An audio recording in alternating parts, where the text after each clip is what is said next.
Buenas tardes, sean todos bienvenidos a este cuarto encuentro del ciclo de conversatorios titulado Las Administraciones de Colombia 1819-1909. El tema que nos reúne hoy, las administraciones granadinas de Santander y Márquez 1832-1841. Nuestro anfitrión, el profesor Armando Martínez, nos hará la presentación de este tema y posteriormente daremos la palabra a los asistentes. Bienvenidos. Muy buenas tardes a todos. Hoy estamos transmitiendo desde la casa del fundador de la ciudad de Tunja, que es la sede de la Academia Boyacense de Historia, que nos ha ofrecido esta sala hoy para reunirnos, y estoy acompañado por 12 santanderianos que vinieron hoy para hacer una visita histórica guiada de 3 días a la ciudad de Tunja, bajo la conducción de Magdalena Corradain, gran investigadora. Muchas gracias a Mercedes López, que nos ha ofrecido la hospitalidad. Francisco de Paula Santander hizo 3 administraciones del Poder Ejecutivo. La primera fue una administración de un gobierno militar que va del 10 de septiembre de 1819 a octubre de 1821, y mostramos por qué es el primer gobierno militar que ha existido en este país. La segunda administración que vimos hace una semana es la administración constitucional de la República de Colombia, que dura desde el momento en que él se posiciona como vicepresidente hasta que renuncia en 1827. Y hoy vamos a examinar la última de sus administraciones, que en mi concepto es la administración técnicamente de mejor calidad y que es casi igual a la administración de su sucesor, José Ignacio de Márquez, por las condiciones que voy a explicar hoy. Los historiadores que se han ocupado la última administración de Francisco de Paula Santander, cuando ya no es de Colombia, sino del estado de la Nueva Granada, consideran que es la de mejor calidad por una razón muy simple, porque tenía una experiencia personal acumulada de 18 años de administrar, pero también porque se había preparado durante casi 4 años en diferentes países europeos.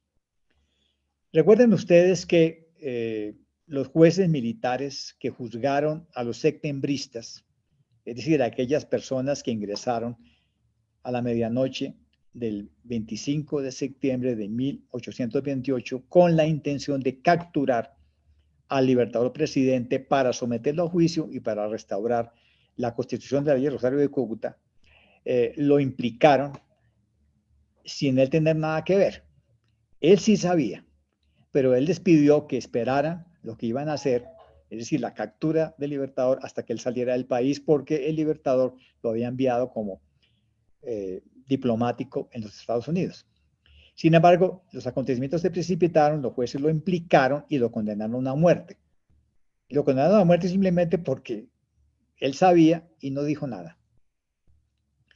Sin embargo, políticamente era muy complicado mandar al paredón a un vicepresidente de Colombia.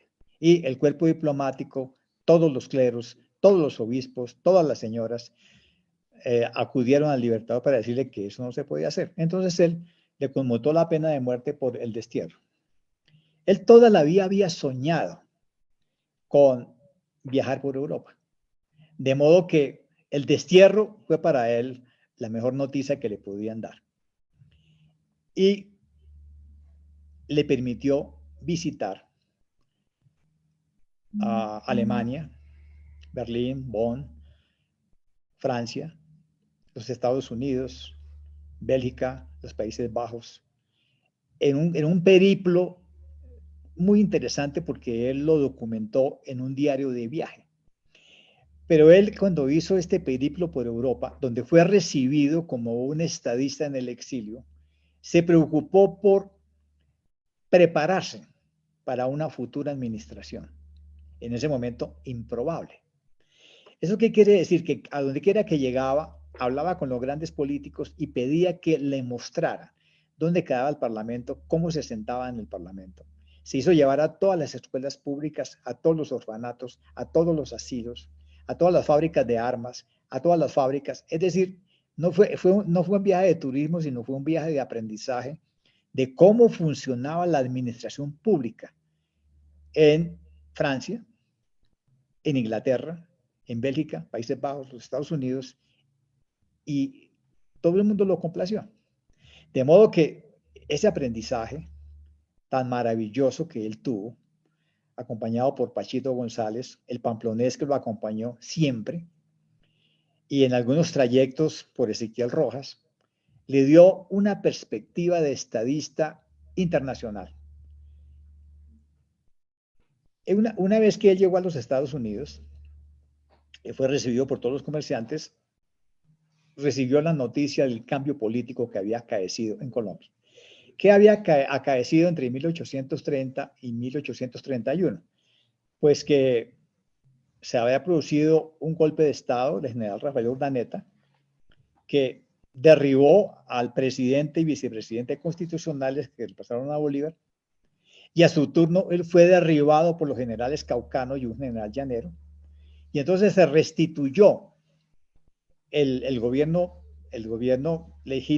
digamos, aparentemente legítimo, pero en ese momento la República de Colombia termina su vida institucional.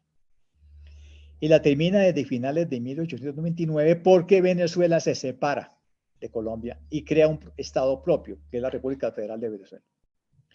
Y además, las 3 provincias del sur de Colombia se separaron y crearon el estado del sur en Colombia, que luego se va a llamar el Ecuador. De modo que la Nueva Granada quedó reducida exactamente a la jurisdicción neta que tenía la Audiencia de Santa Fe. Pero primero los generales tuvieron que derribar a la dictadura de Urdaneta, y una vez que lo derribaron, convocaron a un Congreso Constituyente. El Congreso Constituyente empezó a funcionar en el segundo semestre de 1831 y termina en 1832. Y el Congreso Constitucional tomó 2 decisiones importantes. La primera, que lo que salga de aquí, que es el centro de Colombia, no se va a llamar nunca más Colombia. Ese nombre quedó proscrito, se va a llamar el Estado de la Nueva Granada. Y en segundo lugar, la única persona que existía capaz de gobernarlo, porque no había otra, era el general Francisco de Paula Santander. No había otro, porque quien se suponía que era su reemplazo, que es el general, que es Joaquín Mosquera y Arboleda, había mostrado que no quería gobernar ni le interesaba gobernar, y de hecho dejó el empleo de presidente en manos de Urdaneta.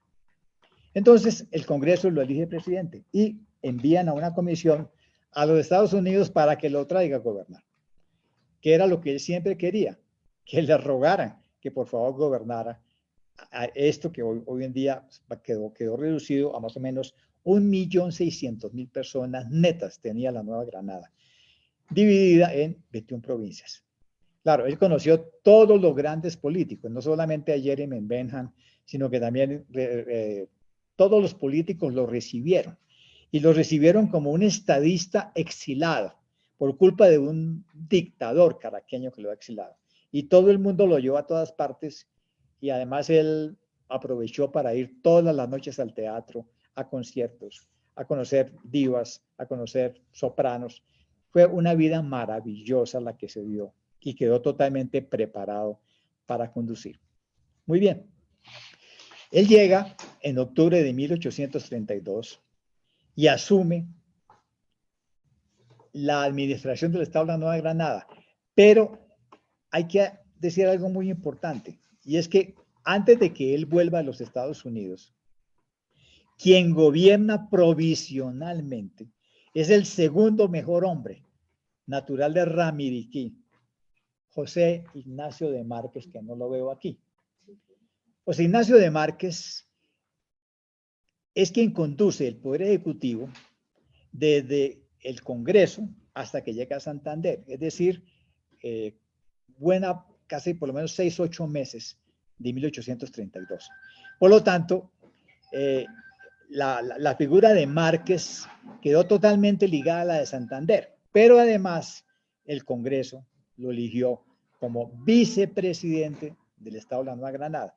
Por eso hoy vamos a tratar las dos administraciones juntas, porque se traslapan y porque los dos se tienen que ver todos los días en el Consejo de Gobierno, porque uno es el presidente y otro es el vicepresidente, y por lo tanto, desde el punto de vista de la lógica política, era claro que una vez que él terminara su mandato de 4 años, su único sucesor sería Márquez. Pero ahora veremos qué ocurrió. Muy bien. Santander regresa y toma posesión el 7 de octubre de 1832. Y nos dice claramente qué es lo que va a hacer en esta administración.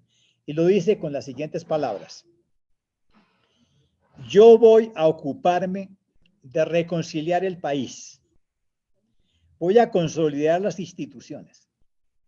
Voy a dar estabilidad al gobierno. Voy a recuperar el honor y el crédito nacional. Y yo voy a conducir a la Nueva Granada al grado de poder que la traiga el respeto y la consideración de los pueblos cultos y de que no se pierda el nombre inmortal de Colombia, porque él siguió soñando que de pronto el Ecuador regresaría. Cuento para ello con los esfuerzos del pueblo, porque entiendo que el pueblo granadino, que todo lo ha hecho por la libertad, todo lo hará por conservar su admirable obra. Muy bien,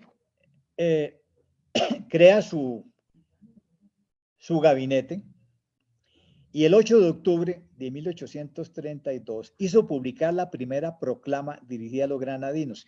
Y esa proclama, él dice, esta es mi profesión de fe política y esta sería mi agenda de gobierno. Por lo tanto, él llega a la administración con una agenda de tareas políticas totalmente claras.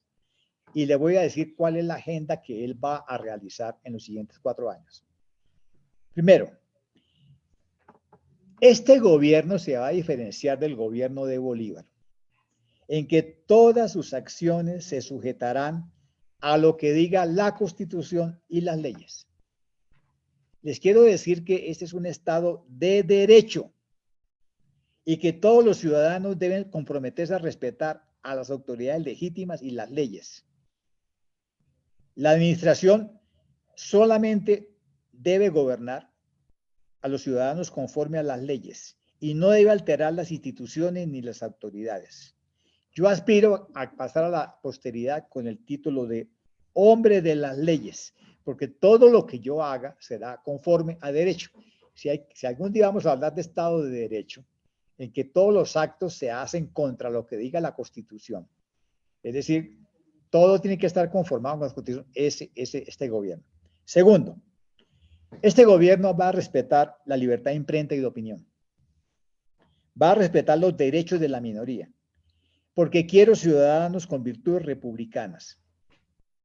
Así como yo he visto en Ohio, en Kentucky, que la gente no va a grandes tardeadas ni anda en carruajes lujosos, sino que va a las escuelas, a sociedades de beneficencia, en camino. Yo quiero que esto sea.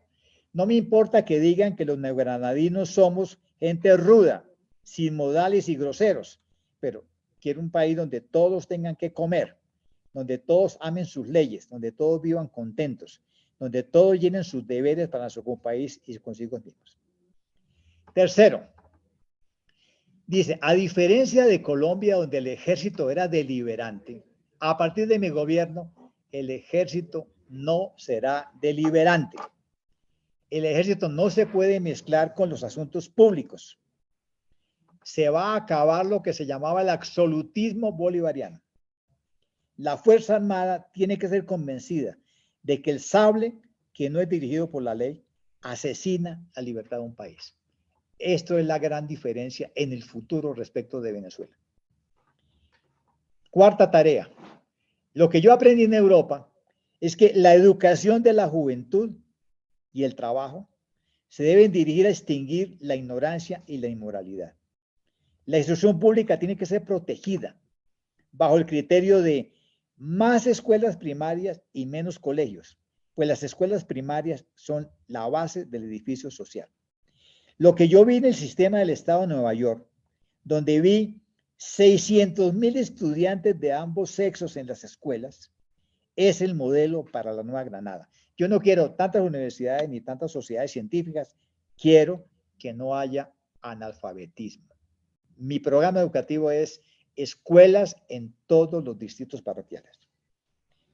Quinto, este país necesita 2 obras públicas de urgencia y son el camino que une a Bogotá con Honda para que podamos navegar seguramente por el río Magdalena hasta el mar y el fomento de la agricultura y del comercio.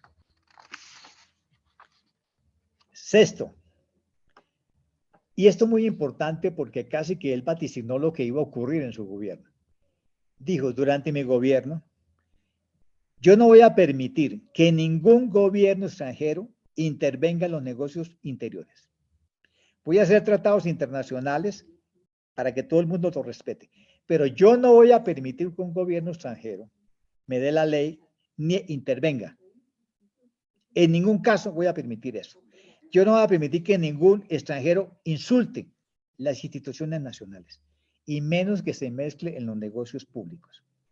Séptimo, ya llevamos demasiado tiempo de guerra civil. No más.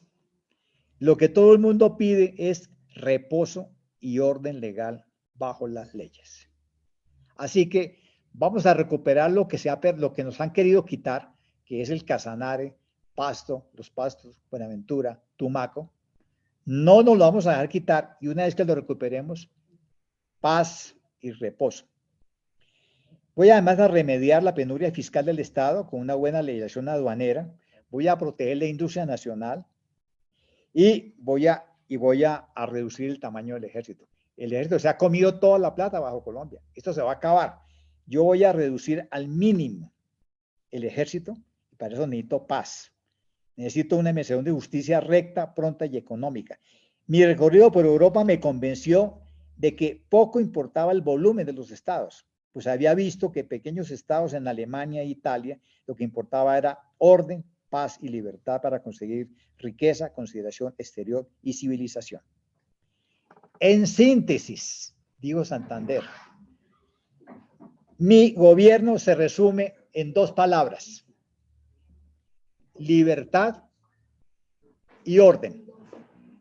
¿Recuerdan esas palabras dónde las han visto? Me imagino que recordarán que desde este momento hasta hoy son las 2 palabras que están en nuestro escudo nacional. Necesitamos libertad, pero también orden. Eso lo tendremos siempre en el lambrequín del escudo de armas de la Nueva Granada hasta hoy. El buen gobierno es que la gente se sienta segura, que vaya a la escuela, que haya paz y que el ejército no intervenga y que haya buena administración. Muy bien. Él hizo un extraordinario gobierno hasta que lo entregó el 1 de abril de 1837. Y el país respiró paz, volvió la navegación, volvió el fomento de las obras públicas, se recuperaron las ganaderías, se recuperó la agricultura y el país se llenó de escuelas públicas.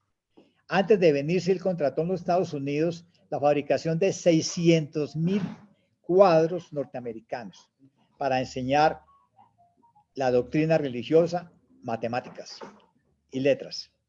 Se repartieron en todas las escuelas los cuadros norteamericanos, gises y pizarras.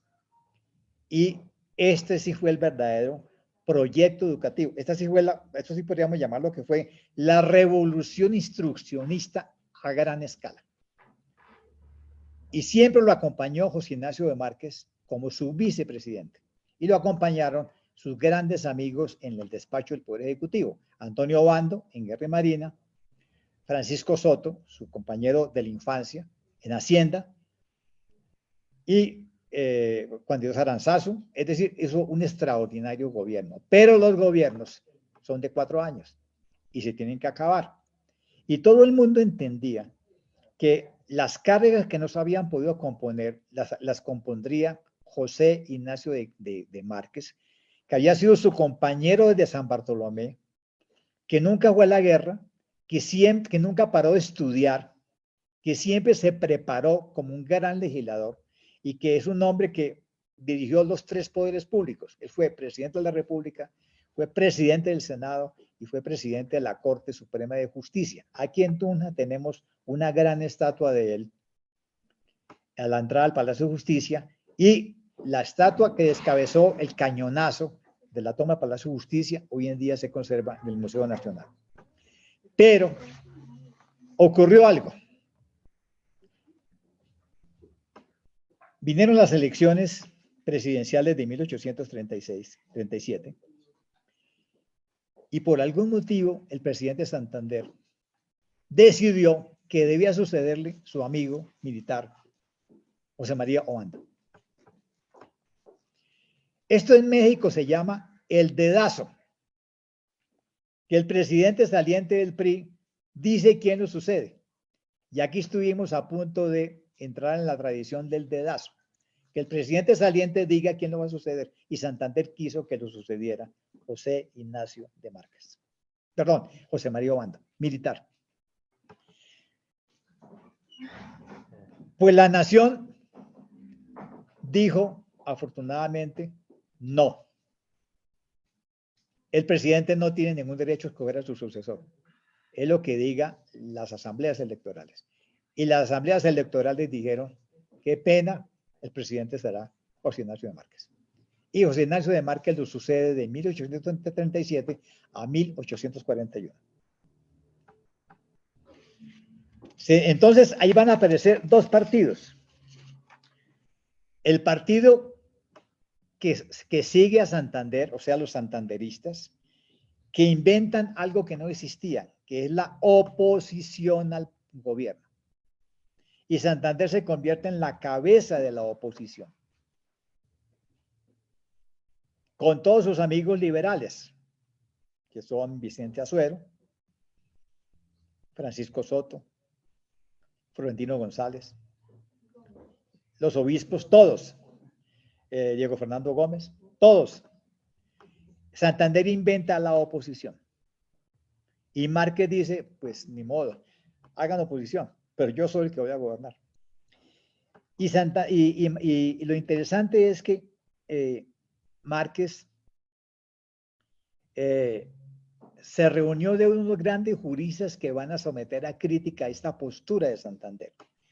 Por ejemplo, Lino de Pombo, que fue secretario de Hacienda, es el primero que critica esta postura de Santander del año 37 y dice, señores, el general Obando se ha ensuciado y desacreditado con su conducta ridícula y hostil que observó en las elecciones, a pesar de que antes se había manejado tan bien. Yo lo tenía de candidato in pectore para la presidencia futura, como contrahombre de Santander, pero está visto que no hay que pensar más en militares para los altos directivos y que tendremos que ir fusilando poco a poco a los señores generales de precedentes. La guerra que se hace Obando en Popayán es vigorosa, saludable y debe continuar. O sea, se divide entre un partido civilista o marquista y un partido que sigue a Santander y que se va con Obando. Márquez comienza a gobernar dando señales de que va a continuar exactamente la misma agenda de Santander. Y la mejor señal es que él conservó los secretarios del despacho de Santander. Por ejemplo, al general Antonio Obando, que es el de Simacota, lo conserva como secretario de Guerra y Marina, un hombre de la cuerda íntima de Santander. A Lino de Pombo lo conserva en Interior y Relaciones Exteriores. Es decir, él mandó un mensaje de concordia a los santanderistas y trajo a la Secretaría de Hacienda a Juan de Dios Aranzazu. Y es más, durante 5 meses conservó a los oficiales mayores de la Secretaría de Estado, que son los santanderistas de hueso colorado, Florentino González, Lorenzo María Lleres, e invitó a Vicente Azuero, a Francisco Soto, al coronel Manuel González, a Ezequiel Rojas, al general Solidario López, a los Mosquera, Diego Fernando Gómez, Miguel da Rosa. Es decir, señores, yo voy a conservar el personal bueno. Este no es un gobierno de partido, este es un gobierno que conserva lo mejor, porque mi agenda será la misma. Ahora bien, si uno examina el gobierno de Márquez, se da cuenta que la agenda es exactamente lo mismo. Es decir, si Santander trajo 600.000 pizarras, tráigame 400.000 más. Si él trajo muchos, Estados Unidos importó más. Es decir, él mantuvo la agenda instruccionista, mantuvo la idea de ir reduciendo el tamaño del ejército, mantuvo la administración de justicia y no tuvo que enfrentar dos problemas graves que tiene Santander, que tenemos que regresar para recordarlos. ¿Cuáles son los dos problemas graves que tuvo Santander durante su administración? Primero, la reintegración nacional. Cuando Santander llegó, el Casanare había intentado irse con Venezuela y Flores intentó, porque invadió Pasto y los Pastos y quiso invadir Buenaventura y Tumaco. Afortunadamente, el general Obando hizo su gloria militar, derrotando a Flores y sacándolo. Y hoy en día, Pasto, los Pastos, Túquerre y Buenaventura pertenecen a la Nueva Granada, hoy en día Colombia, gracias al general Obando, quien sacó al general Flores y reintegró eso. Esa tarea le hizo Santander. Márquez no tiene ese problema. Márquez recibe el Estado completamente integrado, no tiene ningún problema. Pero Santander tuvo dos problemas graves que son dos incidentes diplomáticos grandísimos que se llamaron la cuestión Barrot y la cuestión Russell. Es decir, en la costa se armaron conflictos con un cónsul francés y un cónsul inglés por disputas y por pendencias locales, en la cual metieron la pata las autoridades locales ignorantes. Entonces, Inglaterra y Francia se declararon ofendidos por el maltrato a sus cónsules y enviaron sus flotas a bloquear los puertos de la República. Y Santander tuvo que lidiar dos bloqueos de la República por dos incidentes miserables de policía. Y lo tuvo que hacer defendiendo, como él dijo, el honor nacional. O sea, a mí ningún país extranjero me va a encaramar. Santander se movió bien, los generales lo apoyaron y lograron salir airosos de esos dos incidentes diplomáticos. Santander organizó la Hacienda Nacional y Márquez conservó la organización de la Hacienda Nacional. Aquí hay una cosa de la continuidad que es interesante, que es la división de la deuda colombiana. Colombia se embarcó con unos créditos en Inglaterra impagables. De modo que cuando nace la Nueva Granada, los acreedores ingleses y el gobierno inglés les dice: señores, ustedes deben varios millones de libras esterlinas y ustedes lo van a tener que pagar. No se hagan. Y Santander dijo desde el primer día: somos deudores y pagaremos. Pero para eso tenemos que dividir la deuda colombiana entre los tres países que nacieron. O sea, la Nueva Granada no va a pagar la deuda sola, la tiene que pagar con Venezuela y Ecuador. Lo que quiere decir que tengo que reunir los plenipotenciarios de Venezuela, Ecuador y Nueva Granada y nos tenemos que repartir la deuda. Y una vez que la repartamos, yo respondo por la Nueva Granada y los otros que respondan por la parte de ellos. Efectivamente, la comisión se reunió y el problema era con qué criterio vamos a dividir la deuda. Pero el delegado venezolano hábilmente dijo: hagámoslo como lo hicieron Bélgica y Holanda cuando se separaron y tuvieron que dividir la deuda común. ¿Y cómo lo hizo Bélgica y Holanda? Por el principio de la población. Es decir, ¿usted cuánto tiene de población? ¿Usted cuánto tiene? Y lo partimos en esa proporción. Entonces, el delegado de Venezuela dijo: pues la Nueva Granada, que tiene la mitad de la población, que pague la mitad. La otra parte que la pague Venezuela, y el que tiene menos población, que es el Ecuador, que no sino 3 provincias, que pague menos. Y la partieron. Obviamente el Congreso de Nueva Granada se opuso. Y dijo: pero ¿cómo así? ¿Cómo vamos a pagar nosotros la deuda si esa plata la gastaron los venezolanos? Sí, pero es que eso era de Colombia, no era de Venezuela. Finalmente Santander dijo: señores, me duele mucho en el alma tener que pagar esa deuda, pero la tenemos que pagar. ¿Por qué? Porque si no la pagamos, jamás en la vida tendremos crédito internacional. Así de sencillo.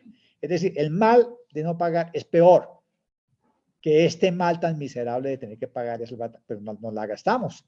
¿Qué vamos a hacer?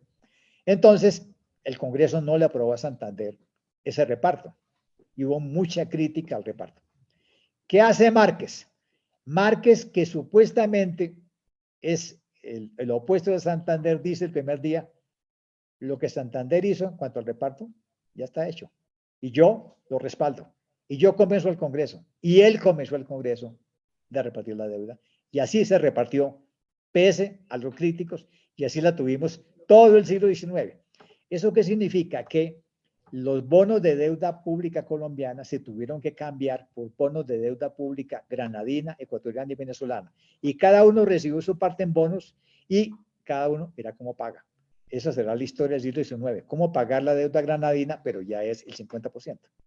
Pero Márquez responsablemente dice, ese es el camino, y yo lo apoyo. Claro, él había estado en los consejos de gobierno donde tomaron esas decisiones.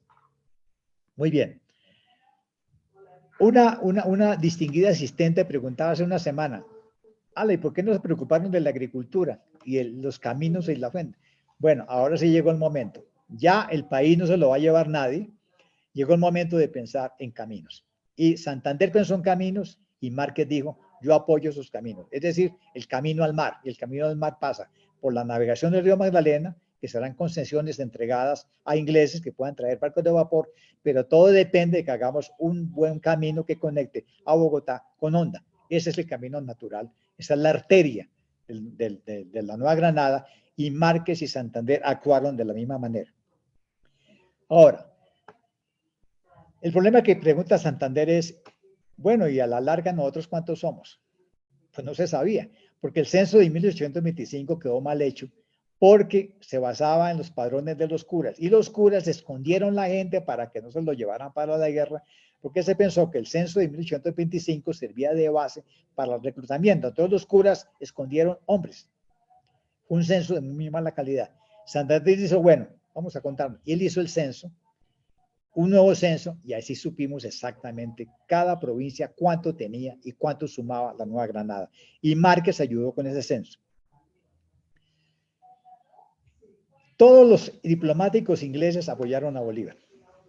Las mujeres inglesas amaron a Bolívar. La señora Mary Inglis, no se haga Silvano. Y por lo tanto, extrañaron a Bolívar. Cuando Santander pasó por Inglaterra, le dijo al servicio diplomático, yo sé que los diplomáticos ingleses apoyaron la dictadura de Bolívar. Yo sé que los diplomáticos ingleses apoyaron la dictadura de Urdaneta. Así que cuando yo llegue a Bogotá, espero no encontrar ni uno solo de esos edecanes que Consuelo tanto guarda y pule. No los quiero ver al llegar a Bogotá. Salieron todos. Adiós Soleri, adiós Lacroix, 7 para afuera. Porque Santander fue apoyado por los norteamericanos. O sea, aquí hay un cambio radical. Entonces, sin embargo, cuando él llegó a gobernar, los ingleses le plantearon dos problemas graves de los ingleses. Primer problema, ¿qué vamos a hacer con Ruperto Hahn? ¿Quién es Ruperto Hahn? El que mató a sablazos en su lecho de enfermo al general Córdoba. Estaba preso en Panamá. Y los ingleses le dijeron, nosotros no podemos tener un inglés preso en Panamá. No podemos. Usted nos lo tiene que soltar. Y él dijo, pues esto está muy grave, porque eso no depende de mí, eso depende del Poder Judicial. En este país hay Poder Judicial, y el Poder Judicial lo está juzgando. Pero además él lo mató por orden de Bolívar y de Oleri. Pero yo me comprometo a ver cómo lo libero o cómo le arreglo el problema jurídico. Y Santander lo hizo. Hicieron una treta en la cárcel de Panamá, se cambiaron de ropas y Rupert Hahn se escapó en una goleta francesa rumbo a las Antillas. Así que los ingleses dijeron, este hombre cumple lo terrible. Segundo problema, los ingleses no son católicos y los ingleses les pasa lo mismo que le pasa a Juan José, se mueren. Entonces, ¿qué hacemos cuando un inglés se muere y no es católico? Sabemos que el cura no lo va a dejar enterrar en el cementerio. Entonces le dijeron, por favor, nos tiene que dar una tierra en Bogotá, que sea el cementerio inglés para ingleses no creyentes en Roma. Y Santander les dijo, les cumplo. No solamente les hago un cementerio para los ingleses, sino hago un cementerio central, donde me van a enterrar a mí y a mi hijo. Y así cumplió. Muy bien. Y Santander dijo, yo a partir de mi administración se va a imponer en la Nueva Granada el republicanismo, la virtud republicana, no al militarismo, sí al ciudadano virtuoso. Es decir, mi modelo es el farmer norteamericano, virtuoso, trabajador, honrado, que va a la iglesia, que va a la escuela. Es exactamente lo que dijo Márquez. Pero cuando Márquez lo dijo, dicen que es un godo. Y Santander dijo exactamente lo mismo, por culpa de la visión partidista. Muy bien, esa fue la agenda de Santander. Ahora veamos qué pasó con Márquez. Márquez hizo exactamente lo mismo. Pero Márquez tuvo que aguantarse algo peor que los bloqueos ingleses y franceses. Le tocó la oposición política terrible del Partido Santanderista. Santander y sus amigos crearon un periódico que se llama La Bandera Nacional. Y La Bandera Nacional lo crearon para darle palo a cualquier medida que tomara Márquez. Que Santander, primero, Santander nombra jueces, palo porque nombra jueces. Que Santander nombra gobernadores, para Vélez, no señor, no lo aceptamos. O sea, se lo pusieron a cuanta cosa hacía. Santander mismo escribió en la bandera nacional, luego Santander se dio cuenta que se le dio la mano y dejó de escribir, pero todos los santanderistas le daban palo por todo. Y cuando a un presidente le dan palo sin parar, llega un momento que los lectores dicen, bueno, pues bajémoslo. Y se viene la guerra de los caudillos supremos. O sea, empezó en Pasto, como la guerra de los conventos, en el 39, y se fueron agregando Socorro, Vélez, Magdalena, Santa Marta, Cartagena, y de pronto el país en levantamiento de gobernadores y caudillos supremos, en el 39 y 40. Entonces, aquí hay una cosa maravillosa que hizo Márquez. Dijo, bueno, aquí todos creen, es que como yo soy buena persona, jurista, que no soy militar, van a encaramar. Y mis amigos dicen que le ofrezca 2 ministerios a los amigos de Santander para que me dejen gobernar. Resulta que el ejército granadino estaba en el sur, estaba en el Cauca y en Popayán. Y él tenía un ejército muy pequeñito. Y dijo, pues, como ven sin ejército, todos me están encaramando. Entonces, él propuso renunciar. Y en la noche se escapó del palacio con unos vaquianos que lo subieron por Chuachí y lo sacaron por los llanos y le dieron la vuelta al país hasta que llegó con 2 arrieros a Popayán. Ahí encontró a los generales Márquez y Herrán, perdón, Herrán y Mosquera y Herrán. Los encuentran en Popayán y les dice, estos me están encaramando, ahora yo estoy con ustedes, vamos para Bogotá. Y se vino y los apresaron a todos los liberales, a todos sin excepción.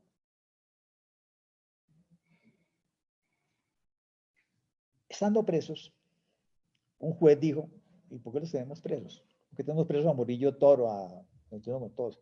¿Por qué? Hay que soltarlos. Y los soltaron. Y el día que los soltaron, el pueblo de Bogotá, enardecido, salió a capturarlos.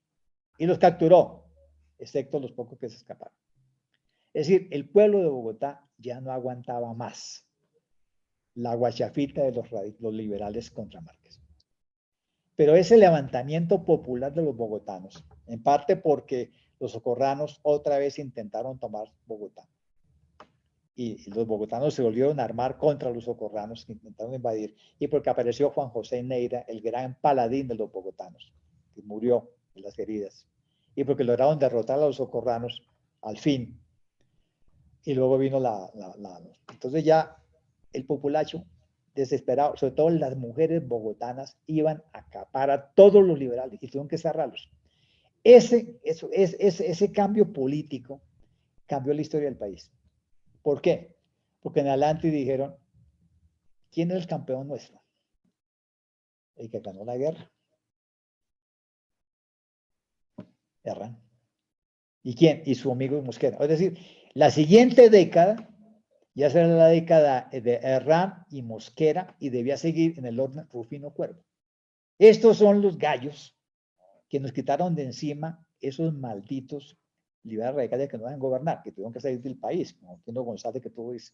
Entonces, el final del gobierno Márquez es el final de un nuevo grupo de gente que entra a la política y cambia a los 40, en orden: Herrán, Mosquera, Cuervo. Pero recuerden que Mosquera se casó, perdón, que Herrán se casó con la hija de Mosquera, con Amalia Mosquera. Por lo tanto, Amalia está 8 años en Palacio, 4 años con su marido, 4 años con su papá. Y cambiaron la historia, de la cual hablaremos luego, la historia administrativa de los 40. El último, que era Rufino Cuervo, no sale, porque vino otro proceso nuevo, que es lo que pasó el 7 de marzo, y viene López, con lo cual se interrumpió ese ciclo, pero esa es otra historia que conté en los 40. Para resumir, les quiero resumir de la siguiente manera. Las administraciones Santander de 1832 al 37 y Márquez del 37 al 41, desde el punto de vista de la agenda de las tareas gubernativas, es prácticamente idéntica. ¿En qué los diferencia? En los problemas que cada uno enfrentó. Santander enfrentó problemas externos, que son la deuda colombiana, los bloqueos, la reintegración de la Nueva Granada, con una política toda a favor de él. Márquez hace exactamente lo mismo, pero ahora con algo que nadie había tenido, que es una oposición cerril contra la administración. Y ahora sí podemos hablar de partido de opinión. Ellos no aparecieron en el 47, 48, ya había partido de opinión, pero sobre todo la dificultad de gobernar con una oposición que no negocia y que finalmente resuelve el problema. 2 militares y las mujeres de Bogotá, exacerbadas, que salieron cuchillo en mano a cazar radicales liberales. Pero las tradiciones neogranadinas, que son las tradiciones del Estado de Derecho, de la instrucción pública, de la virtud republicana, las echaron estos dos hombres, Santander y Márquez, y por eso yo siempre los pongo juntos. Son de la misma calidad, son compañeros de colegio de San Bartolomé. Uno más militar, el otro civilista. Márquez fue tan brillante, porque recuerde Silvano, que el hombre brillante en Villa del Rosario fue Márquez. Fue el que más tiempo lo reeligieron presidente del Congreso. ¿Por qué sería? Por la sencilla razón que mientras Santander andaba en los llanos correteando, Márquez estaba en Santa Fe estudiando. Por lo tanto, cuando llega a Villa del Rosario, deslumbra con su oratoria y fue elegido muchas más veces presidente. Es decir, el orden era el lógico. Santander tenía que suceder con Márquez. Santander no debió ponerse a enfrentarlo con Obando y menos hacer una oposición cerril. Muy bien. Santander puede ser oposición porque Santander se hizo elegir miembro de la Cámara de Representantes. Y es desde la Cámara donde él hace oposición. Pero la oposición termina de una manera muy fácil. Santander cargaba de los años 20 cálculos en el riñón. Y uno de los cálculos llegó a tener el tamaño de un huevo de paloma. Con lo cual, en mayo de 1840, entregó su alma al Señor. Fue enterrado en el cementerio central de Bogotá y Márquez dijo: Dios me dio una prueba de su afecto porque me quitó encima a Santander. Pero el país estaba en guerra civil y la guerra civil no la podía ganar Márquez, solamente la podía ganar 2 generales de calidad, Mosquera y Herrán. Y por eso en las elecciones del 41 el país dijo: que gobierne el hombre de la espada, que vuelva Herrán. el candidato de los bogotanos, y Herrán nos gobernará el 41 al 45, seguido por Mosquera. Pero eso fue el resultado de la oposición tan servil a un hombre tan jurista y tan civilista como fue Márquez. Señores, esto es lo que les quería contar hoy, y ahora sí le doy la palabra a Alba Cecilia Gómez, allá en Florida Blanca. Muchas gracias. Bueno, damos las gracias a nuestro anfitrión, y a partir de este momento, quienes quieran, tengan alguna pregunta o deseen hacer algún aporte sobre el tema que nos reúne hoy, les ruego que levanten la mano y abran sus micrófonos y se les dará la palabra. Antes de empezar a hacerlo, quiero hacer una recomendación a los participantes, y es que nos centremos en el tema que nos reunió hoy, que son las administraciones de Santander y Márquez, 1832-1841, y evitemos en lo posible dar saltos en el tiempo. Voy a darle la palabra a Franz. Franz, sigue. Gracias, Albita. Gracias, Armando, Elena y todos. Saludos. Armando, mencionó usted las relaciones diplomáticas internacionales con Inglaterra y con Estados Unidos desde la administración Santander. Recuerdo haberle leído y oído a usted la conexión de Santander con un hijo de José Bonaparte. Incluye, está en este periodo cuando aparece esa conexión. Sí, Fran, tienes razón. Una de las cosas más sorprendentes del periplo de Santander en Francia y los Estados Unidos es que resulta amiguísimo de la familia Bonaparte. Y en los Estados Unidos resulta tan amigo de José Bonaparte, el rey de España, que no quisieron aceptar a los granadinos, que lo invita 3 días a dormir a su casa. Santander, amiguísimo de toda la familia Bonaparte, especialmente de José y especialmente de las mujeres Bonaparte. Entonces, por esa amistad tan extraña, él regresa a la Nueva Granada acompañada por el joven Bonaparte, uno de los hijos de Lucián Bonaparte. Y le ofreció incorporarlo al ejército de la Nueva Granada para que ayudara a Obando a enfrentar a Juan José Flores del Ecuador y hacer carrera militar. Pero ocurrieron 2 cosas. Cuando el joven Bonaparte llegó a Bogotá con Santander, ya Obando había resuelto el problema del Ecuador. Y los ingleses y los norteamericanos dijeron, pero ¿qué hace este joven metido en la política granadina? Entonces empezaron a presionarlo para que se fuera del país. O sea, usted que viene aquí a interferir en la política, y usted representa a Francia. Entonces el joven sintió el vacío y él mismo tomó la decisión de volver a los Estados Unidos. Entonces, salió de inmediato. Esa fue la historia rápida del joven Bonaparte en Bogotá. ¿Y qué hacía Bonaparte en Estados Unidos, del padre? Es que es una cosa interesante. José Bonaparte, como ustedes saben, fue sacado de lo que se llama el régimen josefinista. Él gobierna España de 1808 a 1813, con la ayuda de muchos americanos. Cuando es sacado, él se va a los Estados Unidos. Y en Estados Unidos llevó mucho dinero y se hizo un portentoso comerciante, hizo una gran fortuna. Y hasta hizo inversiones en la Nueva Granada, en minas.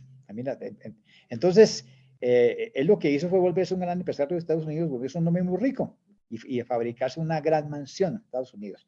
Pero ya no era un político, es un gran comerciante en los Estados Unidos, con inversiones en la Nueva Granada, en la ferrería de Pacho, por ejemplo, tuvo inversiones.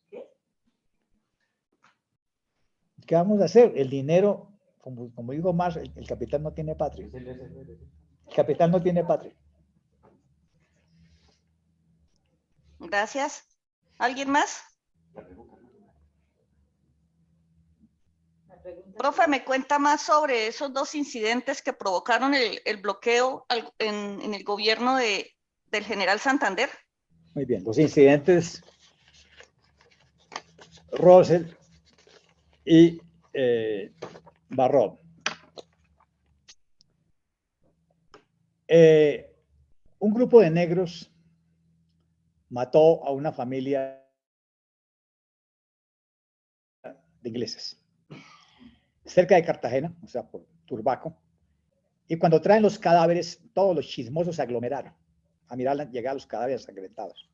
Y el cónsul francés Barrot fue uno de los chismosos mirándolo llegar el cadáver en los barcos. Entonces el alcalde local le dice, quítese de ahí, haga paso. Y el otro no quiso.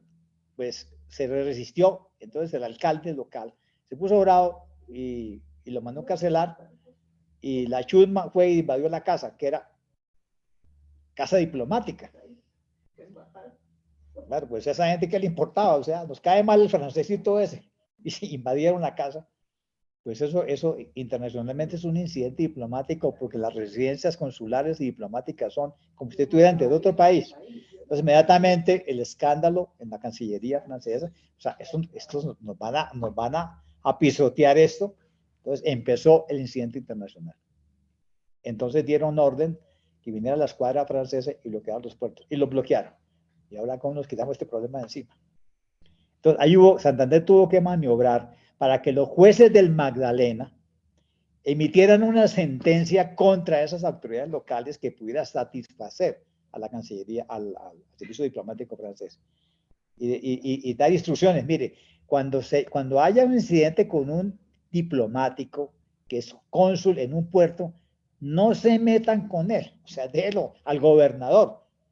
Entonces, eso fue un incidente terrible. Y luego vino lo mismo con Barrot también. En Panamá hubo un duelo y a espada matan a Barrot. Entonces se vino el incidente con Inglaterra y lo mismo. O sea, hasta que Santander dijo, mire, tenemos que aprender a manejar a los cónsules. Tenemos que aprender que ellos son inviolables y no podemos comprometer la dignidad del país por incidentes que son de policía. Eso es lo que pasó. Pero eso le tocó a Santander. Esos chicharrones diplomáticos. Gracias. Carmen C. La pregunta, hermano, de ¿Sí? Gracias, Albita. Gracias, Armando, por esa magnífica exposición. Qué maravilla. Bueno, entonces, varias cosas. Primero, lo cual quiere decir que la guerra de los supremos define la próxima década de las administraciones. Totalmente. Y ahí Pedro Alcántara Herrani de Sardúa juega un papel fundamental, puesto que une personajes del sur y del centro y de Bogotá, donde tenía tanto apoyo, por supuesto, por relaciones también con su suegro. Bueno, entonces eso es lo primero.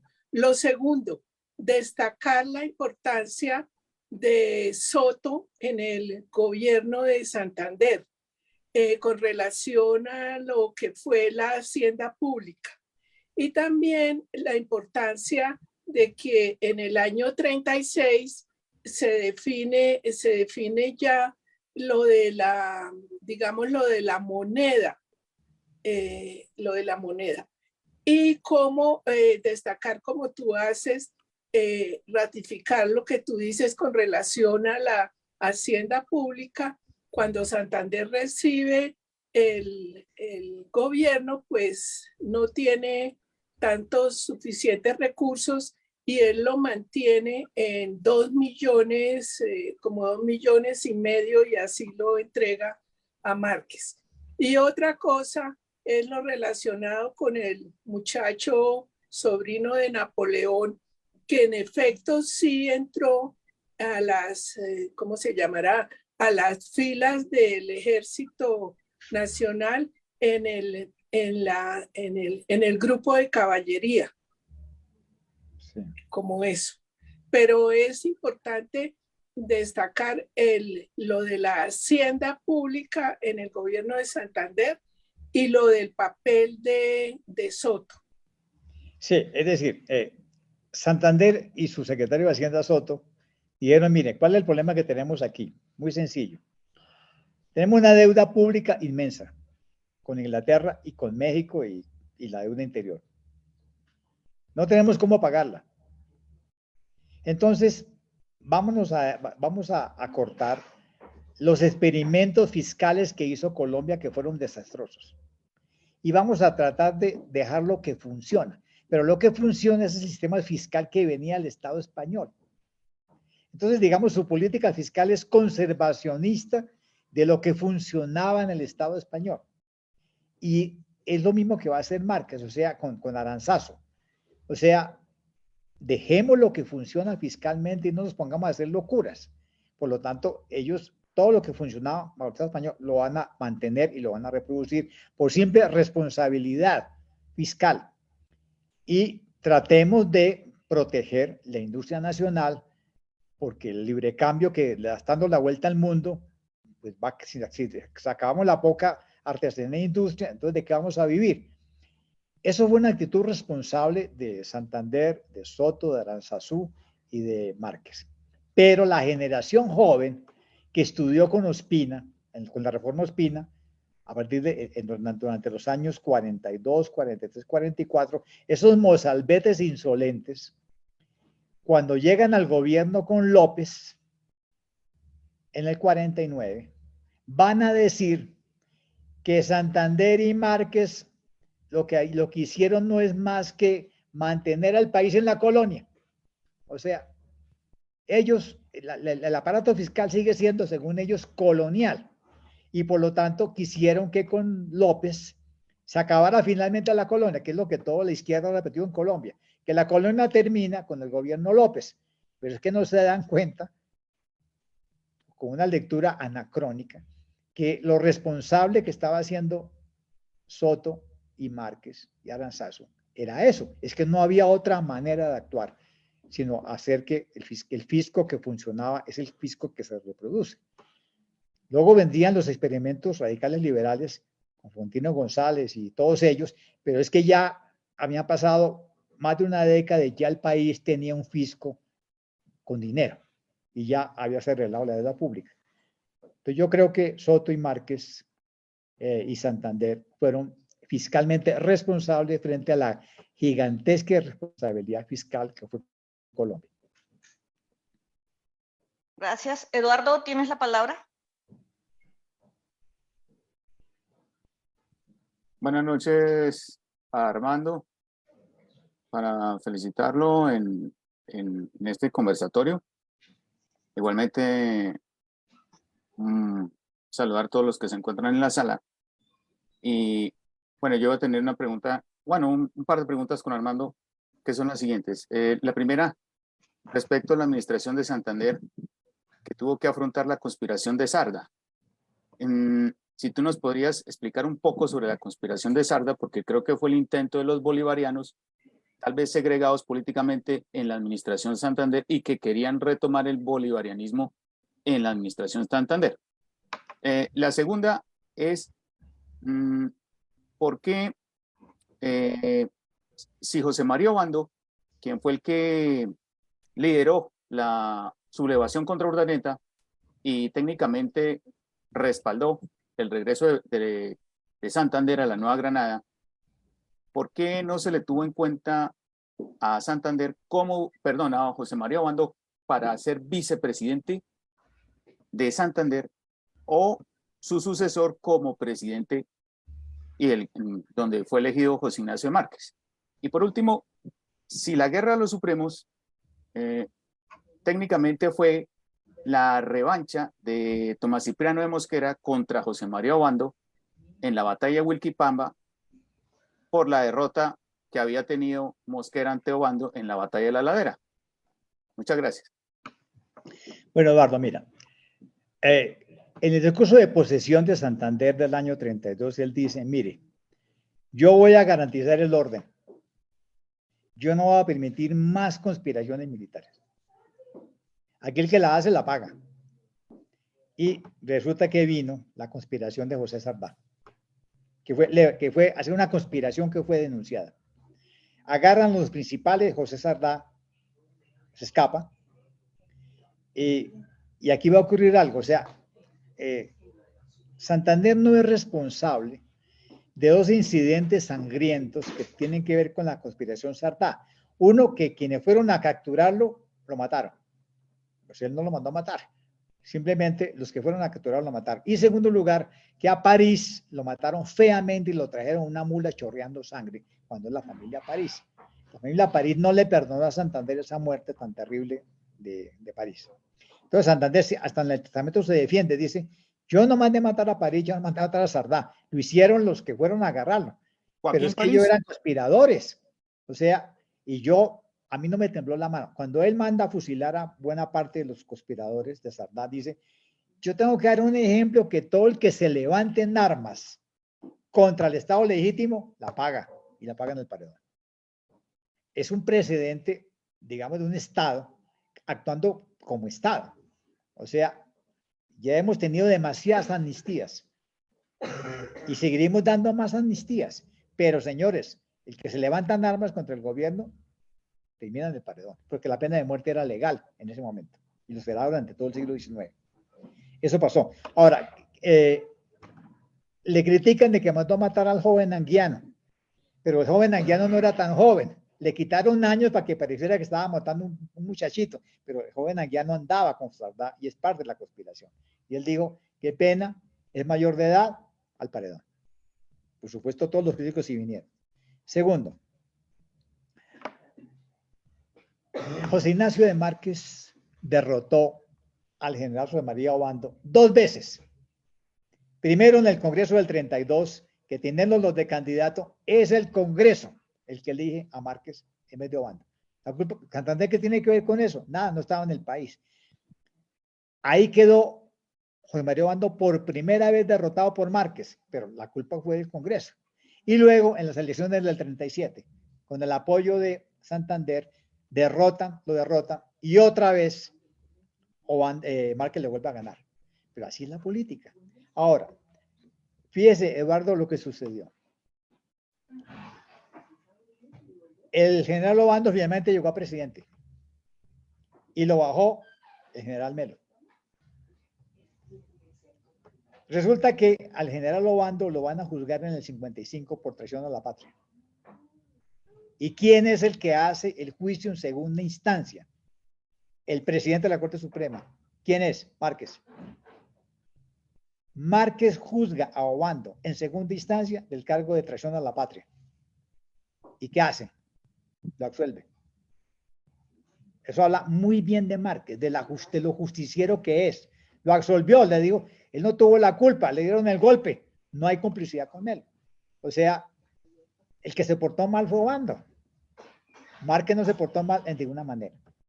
Y por último, la guerra de los supremos fue atizada por los caudillos liberales y fue atizada por la campaña política de desprestigio y de oposición de los santanderistas contra Obando, hasta que finalmente algunos gobernadores se levantaron en armas, e incluyendo el propio Obando. Entonces, si se levantan 7 provincias, ¿quién responde? Los militares. Y los que respondieron fueron Herrán y Mosquera. Los que le salvaron la presidencia fueron ellos 2. En consecuencia, la política de los años 40 será de ellos 2 y de el gran intelectual que los apoya, que es Rufino Cuervo. Y el tercer turno era para Rufino Cuervo, pero ya se le atravesó la otra generación y lo va a derrotar López. Así son las cosas en la política. Pero la guerra de los supremos fue un desastre nacional. O sea, no se pueden levantar las provincias contra un presidente constitucional que además es un gran jurista, solamente porque no es un militar y no le da miedo. Bueno, pues él tenía quien les daba miedo, y los que le daban miedo serán los que estaban a hacer la unión de la política. Y Mosquera se quedó en la política una década más. Prácticamente tuvo que morirse para que ya no metiera más la mano en política, porque tuvo 4 administraciones, de las cuales hablaremos próximamente. Gracias. ¿Alguien más? Por favor, levantan el micrófono. Yo le pregunto, profe, en las agendas de Santander, que incluía algunos puntos como mejorar la educación, ¿qué tanto logró en este propósito. No, eso sí, si hay un presidente que se le puede alabar por la instrucción pública, es a Santander, en todos sus gobiernos, y también a Márquez, que continuó, porque digamos, Santander en los Estados Unidos se da cuenta que lo más importante es la educación primaria, la escuela primaria. Y el siglo XIX se va a casar con la escuela primaria.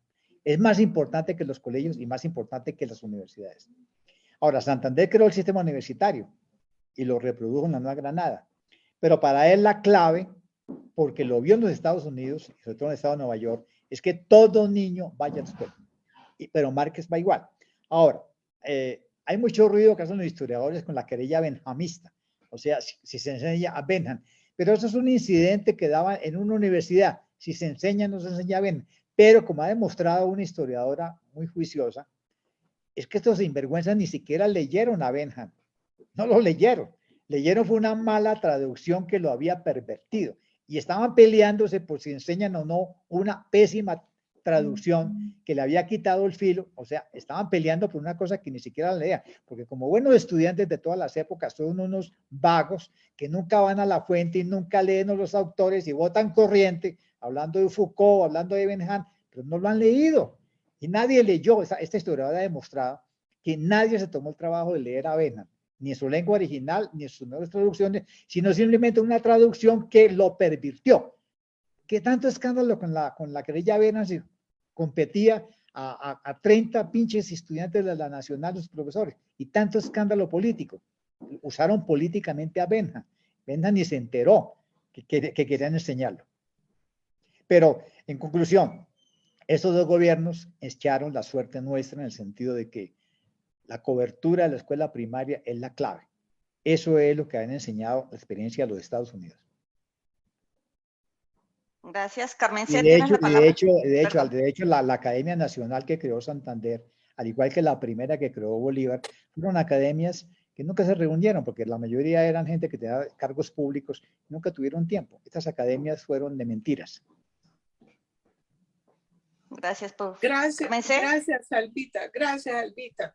Es que se me quedó entre el tintero dos cosas. Lo del sistema aduanero en el gobierno de Santander y de Márquez, y lo del proteccionismo a las exportaciones nacionales.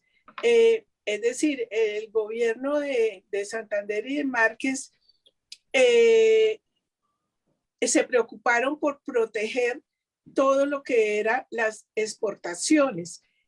E incluso había ¿cómo se dirá? Una parte, un inciso de algún decreto en que reglamentaba que barcos nacionales que trajeran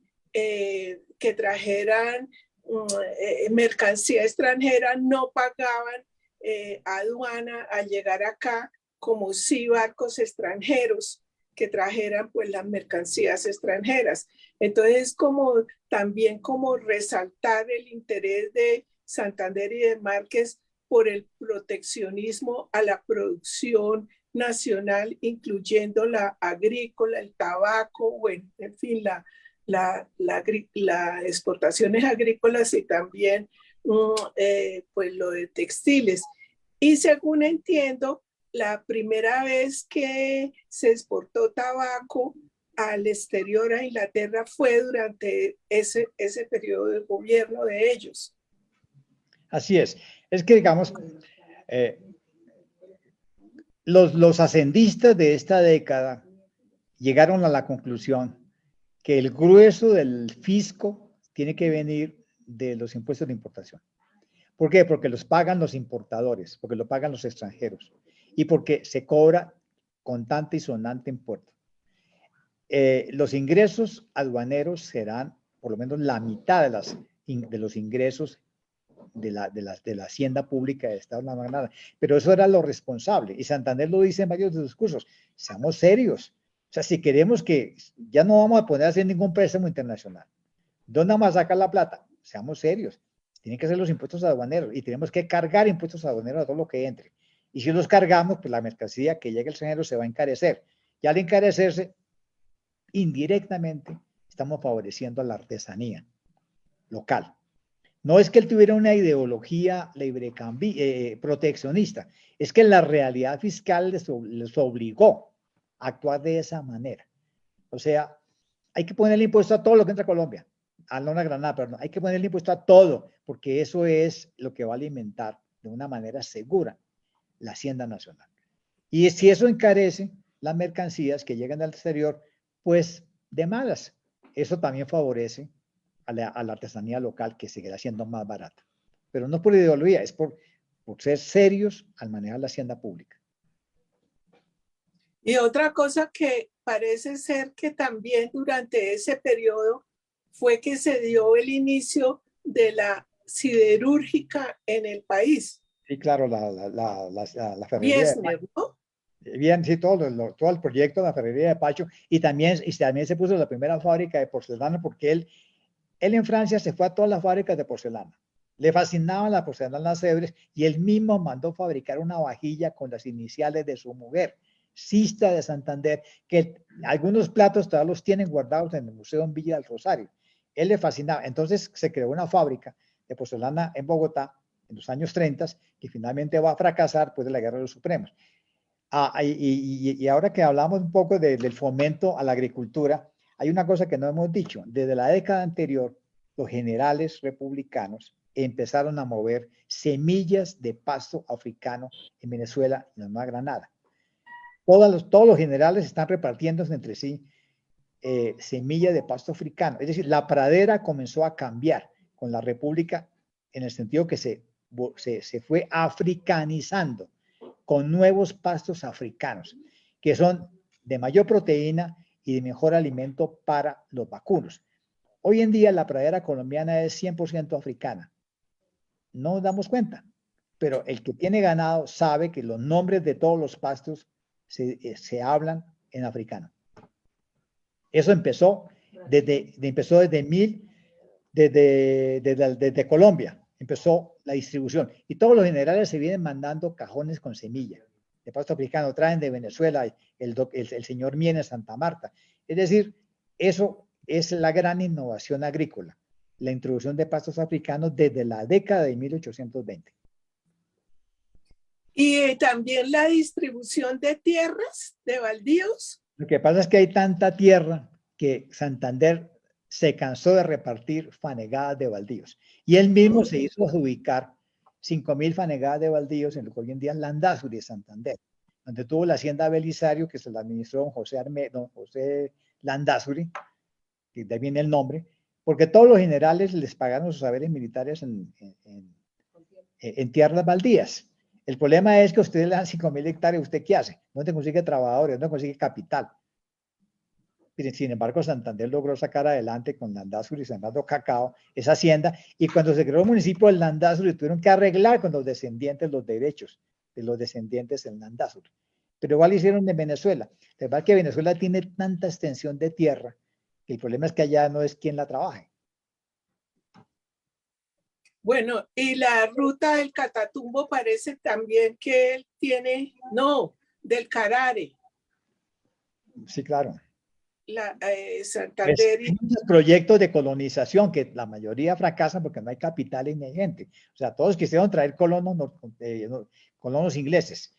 Todos quisieron traerlos, pero es que vaya, tráigalos. Y los pobres que llegaron se enfrentan a las selvas sin capital y se enfrentan sin herramientas. Esos proyectos fracasaron porque no había con qué. No había y el primer vapor, ¿no? Todos los vapores fracasaron, hundieron, se estrellaron en Conejos, se estrellaron contra las piedras de Honda.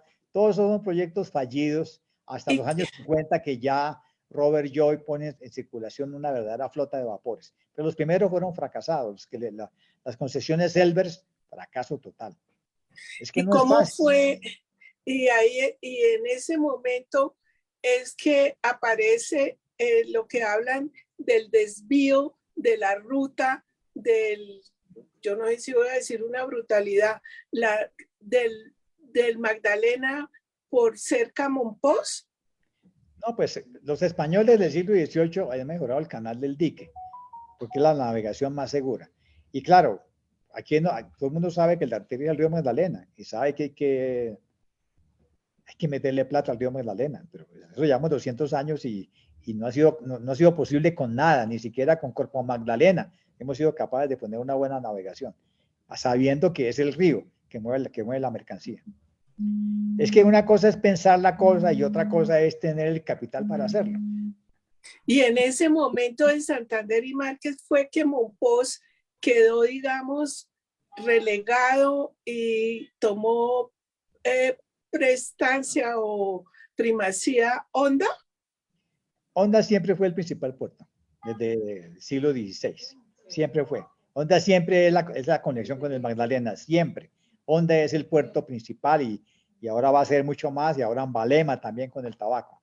Siempre es lo más importante, pero ahora sí ellos van a impulsar nuevos puertos, especialmente Sabanilla y Barranquilla.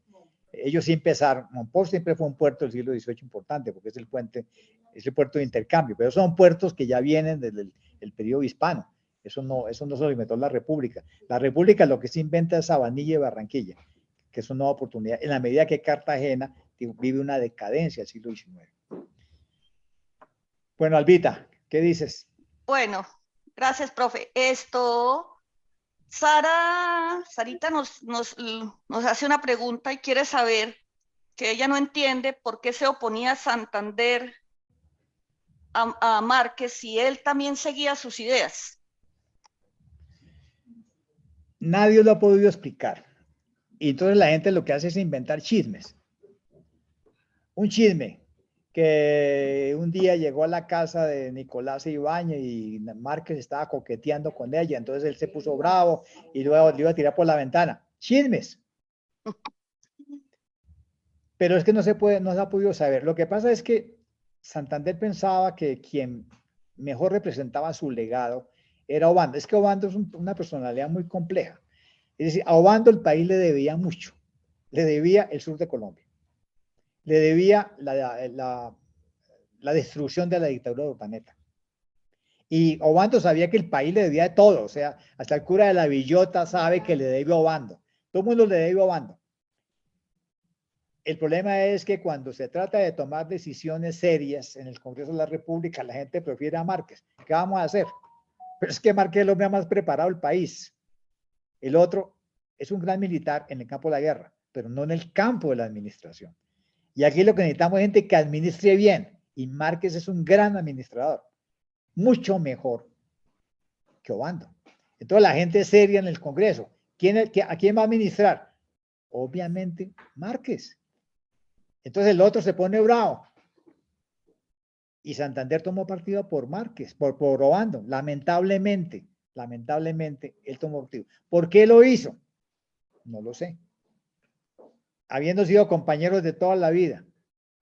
Y Márquez lo acompañó durante todo su gobierno en el Consejo de Gobierno. Todos los días se reunía por la mañana en el Consejo de Gobierno los dos. Era el hombre. Y Santander tuvo que escribir un artículo muy largo explicando por qué apoyó a Obando. Y la gente no le creyó. Qué pena. Pero además que fue bueno que a Santander lo hubieran derrotado. O si no hubiéramos tenido la tradición mexicana de que el presidente que sale alarga el dedo y dice que no. Afortunadamente aquí no. Aquí nadie sabe quién va a suceder a nadie. Y ojalá que no sea el presidente saliente el que diga. O sea, aquí sabemos qué significa eso, el que diga Uribe. Afortunadamente eso lo acabó Márquez. Listo, gracias, profe. Bueno, como se nos está terminando el tiempo, vamos a dar por terminado nuestro encuentro. Damos las gracias a nuestro anfitrión y a los participantes y queremos invitarlos a todos a nuestro próximo encuentro el viernes 22 de septiembre con el tema Las 4 administraciones de Tomás Cipriano de Mosquera. Muchas gracias a todos por su la paciencia, por habernos tenido aquí. Muchas gracias. Muchas gracias. Gracias. Dios. Gracias, Armando. Chao. Gracias, Armando, muy amable. Muchas gracias. Chao, gracias. Gracias. Gracias, Armando. Muchas gracias. Adiós.